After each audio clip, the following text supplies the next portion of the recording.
sungga ani gentimine delo so ani fikim sabra kamke ali fikim buga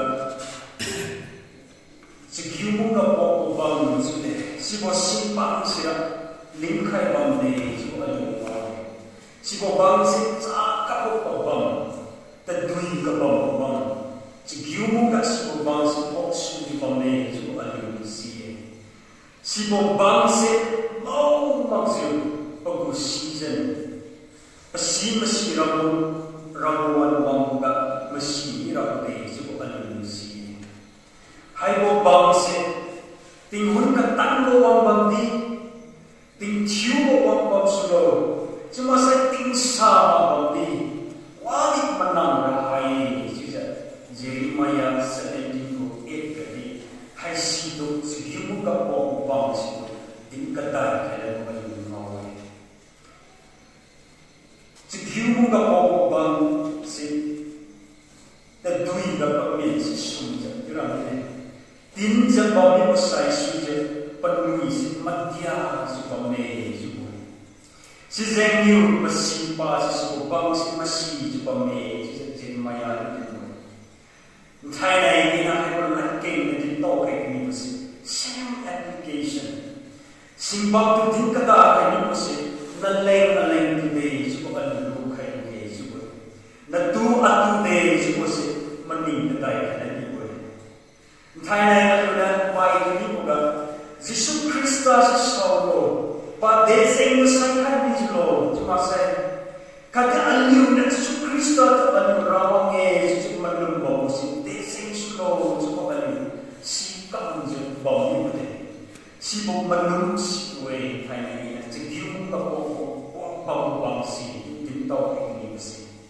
paling bộ manung si nak nangi manung si bangsa kada tin wang tu si bộ manung si nak pasal si bangsa alim bin si tin bang ni bade chỉ kêu các bộ si bang ni bade si zeng so si bộ bangsa cuma sa kami bộ manung si masih sang jing do way si tin tao cái Jadi alim mengai maka musim delo jusai season kama pasti bang atau di pasti menseng mangwe saya atau mengai maka ibu Thai này alim menungse season kama alim pasti ran kapan kapan pasti tinggal ko bas alim jimpalan bang si pawan to alim sita masira pawan to alim sita tao mo ka sai si patan palan si ko Yesus si dito kay ting hun ka tanto wa sulo ting chiu wa wa sulo ting sama mo si Yesus ko si ka ko ba pa sa pangin tiyak si ba mo ko Yesus ko pala ko tin sa pa sa mo sai si chiu ni ali ko panon kay ni ko ting sa kita sai ting chiu kham su ki sai ali ko men menunggu men sang ni mo si zeng mesti lo las ali menunggu sepa ni de si si tao ai hai chu khang su ga tingwang ha wei ko an menunggu su ma ko ba ni ko keng bang de ara to di keng ka kai ra ma keng bang di palun keng bang so ba ge jo ma ko ba ni si hai ga so ni wei chu si tao ai si to chỉ kêu các bộ bằng nghề chỉ tin tao là cái chỉ sẽ chỉ kêu các bộ bằng nghề chứ giờ Napoleon Hill cái điều bất khả này we pray for promises but we hate the process is the way cái khen đó anh cái gì vậy cái khen đó chỉ bỏ chứ đầu nó không quý là anh quá tao thì tận gì mà nghề thì giờ Napoleon Hill cái điều này tiếng quân nó anh lên là riêng cho hai bộ sa aling Bible phenomenon. Example na funeral daw ways ko si raw na si pamilya. Ngam magalo na lengi kini si ko. Kadi kenglo to lengi no boy sa Bible ka raw kay boy kiki ko kadi Bible pa keng sa tingwang promises la rin si ka keng sa boy. Ay hina sa tingwang promises ni ko raw kay sa pamilya. Hai si ko daw ra len ay pas ang kekhen na ti ko de daurang isirawa tau da ali tak ni ma ide jiwe daurang isi pungku de pura mana sama ni ka daurang ba de timwang blessing sira zuwe so mai man jiu matak ko ma mai hai se puta da langi jiwe timwang blessings Bible ko keng ka ro kai so na tu chumni na ka ma jiu ko sa ali ka jiu ko ko chi ali test tu ro keng sa Bible ka ro kai so ba ni chi mo test ma jiu ko ko wan chi de ma jiu ro chi de ali ai mo si ali mo ali ni ka mo si tu ni ko ali ro pa si on na kai mo si simbang ni sa ki ma ba ni chi mo ni chi hun ka ta ko wa mo leng lu za pa si se pa ko si jan wa ga simbang se ka si ko e che de ali ora de chi ro simpa ki khul lu ga marui ku ni za na pa ko mo jagan ji sa de lu pa ko mo ki khul na ko wa ta ma ko ali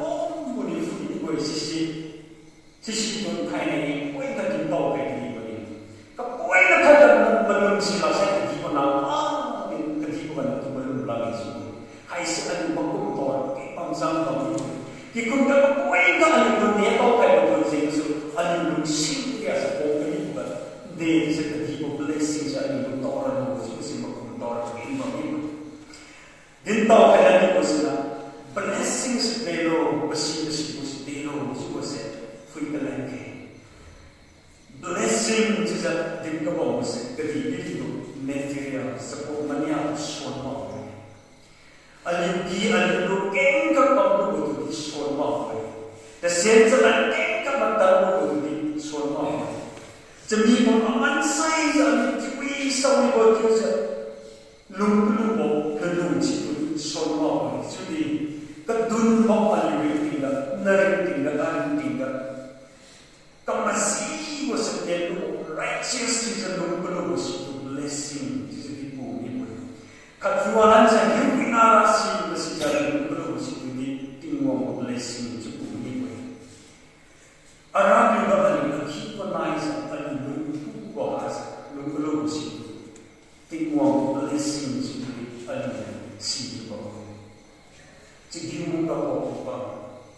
Kapohin na prosper tatuloy na po yung si high school. Jalong sabo是不是按你们是 Krista 这种烧来，这种烧是不是内容是按你们忙不的？这种烧是 soft 题目，怒对就让你们，masih belum gimana itu fresh 题目，就这种烧就知道按你们在看的我，最近台湾，就是 Krista 这种烧是内容。Desing so hai matat kai julo. Cuma saya tersaik desing so hai pat kai julo. Wali Yesus Kristus si juga. True love bleeds di diri. Paling bolong sa siya tersaik pakai juga. Yesus yang kini gue. If it is possible, daulu bisa api yo, api yang disebut kai lo. Jadi ketika ibu yang hamil, papiu nak Yesus Kristus itu ibu. Hai semua jadi ibu hai yang senang sabar beri ibu. Yesus si Yesus willingly what grow sabun beri. Si bopiang si terdiri dari hai bopiang magai jadi tingwang lumpung si terdiri hai bopiang si jadi wakasi mai Nang ini kelikhay ni berlumpong tiang, kamazi kapag berlumpong tiang, kengsi masaji tau kay sa lukay ni berlumpong tiang, nanay kasi berlumpong, mahinang kang sa kasama, keng kanuan ng tau kay ni berlumpong tiang si Yesus, wala yung lis ka maglit, alin sa may kasama sa kanoy sila. Hay na berlumpong tiang si Yesus Krista, alin na yung Yesus, sakay ni Si bocah Yesus saya kayak Yesus, Nabu abu nuan si hai si no sa pamenggen kai bui si tinne. Masan chuo ting wang wang na cross butcheri mo si si no hai si no nabu na yu nuan ka palun si hai si no sa den masan siya kai ni bui si bui. Non hai si si sa mo sa Jesus Christa ti si bo re si matat kai la bi din bui. Jesus Krista berusaha sampai hai sini pun. Oleh Jesus Krista berasa din wang sa tohoi alu berdulung dan kepo ai sudah begitu sih. Kung sang kung cium lama tiba tiba kung balik keng sa bawai. Tohoi lu kau beri beri poin sini sudah bawai. Kampang kau cium bawai keti kai si bawai, lulien kai si bawai. Wah wang ko sa palito disconnect nila biyak pa no sa nila ang palito dulian kasi ko sa pamilya na may tutupo ko yung kuba sa pagtampan ni mga roots pagpagmien sa hamon na hindi ko ito din sinayin sa tingwang ta ang rinting kasi pagpag ni mga kawazibo sa hamon ko din to hoira ang dito depende no system kadibari lulung tu sui manuisa pangalung dan betul alun fitu grade lo susi cara kita didik tak mungkin sampai bisa dinibo lu kai ni mo ko ni betul tingwang ke cibi cuma bidik sampai sini betul palabra tingwang ke cibo pa asal di hen sudah sisi bisa ada fiction sini tingwang ke cibo pat kasama kita ulang tingwang kayak cuma ini sih masih mau saya sudah kasih dia tadi buku ini dia menyiksa itu berarti kakak biasa pas kayak ini kayak tinggal sebabnya diferensi sistem pelaku kayak ini kayak lima saja sebabnya waktu ini kapan memakai sini kok dek bapak sudah jadi pokoknya kering itu juga ada banyak itu besar kau ibu bilo besar bilo kuitan pasti tak boleh lung dan lung ini siapa yang wakat dalam itu bapak ini si wakat semua ini itu boleh itu kering itu baru si bawa rangkang si dah sudah apa yang mungkin kan sekarang itu ketemu kahumbo idolatry tibo ketambah ramai itu kahumbo sesuatu itu tak cuma ini waktu si macam dumde itu sih masih saat itu boleh baca pembuat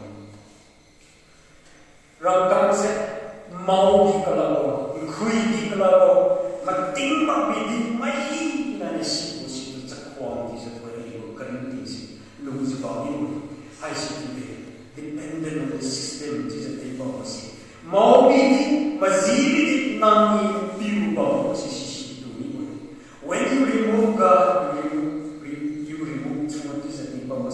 tingwang tu berbat ni bukan kamasi besi, kuat ni berdaya besi, hai si berdaya. Nama itu kau itu tu tahu ini kita menunda ni bukan. Kau itu bukan kau besi operasi jiwa itu. Kau itu bukan kau besi paling hai mampu, paling meningkai naik sampai ni bukan. Kau itu si wiye jiwa menunda ni bukan. Nama itu ni.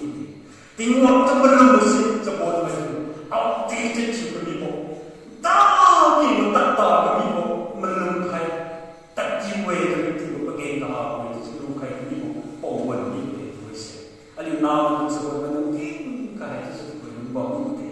Hai situ the lost generation itu ni. Hamil cekin terbayar di rumah masih. Biar cekin celung ni berzuk ni boleh.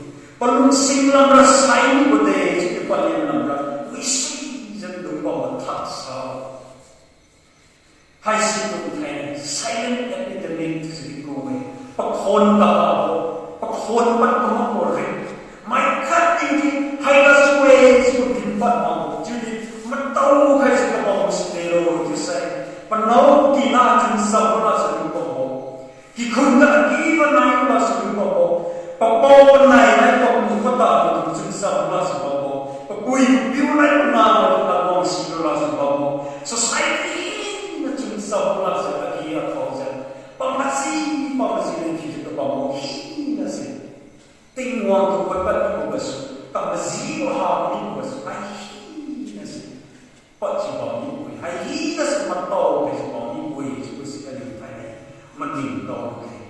Tingwang ko pa'y panuga ka, masima hami ko din, sa alim mo, kung tanong-tanong kayo.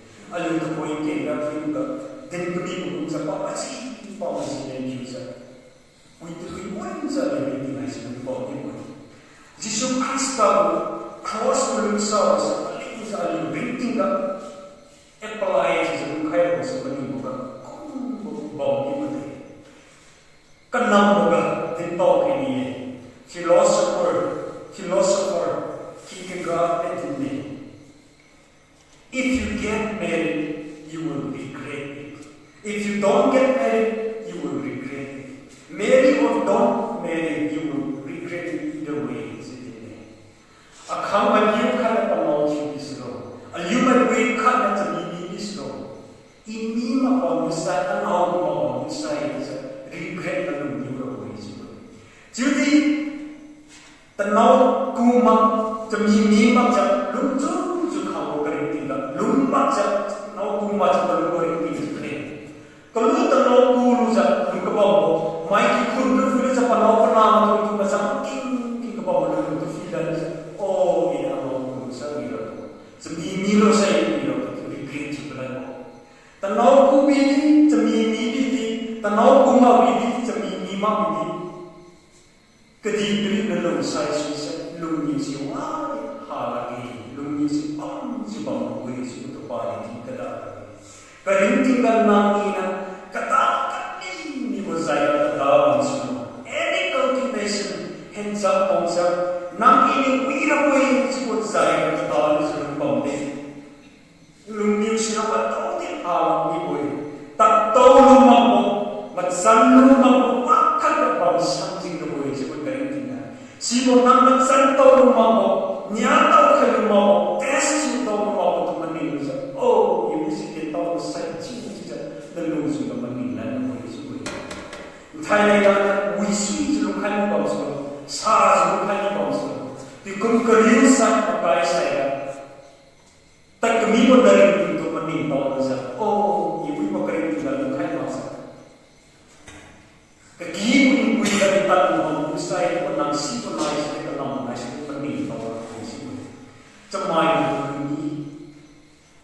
may nagulungi in Islam mo ba sa resimong nito. Scripture na hindi mo si Delo mo say. Tingwangin sa iyo kanyi mo sila at sa lundi mo si during mo tawa lang ngayon si Bude. During mo si Pasina si Bude. Yes, ko man din suite. Sigalang niyo haye si Bude. Hindi ka tipirin sa iyo bausay. Kasaya ko mga nalingay si Bude. Tuhoy sa talim. Sa lapak ko sa mga kumrang. Pasay, tikong ka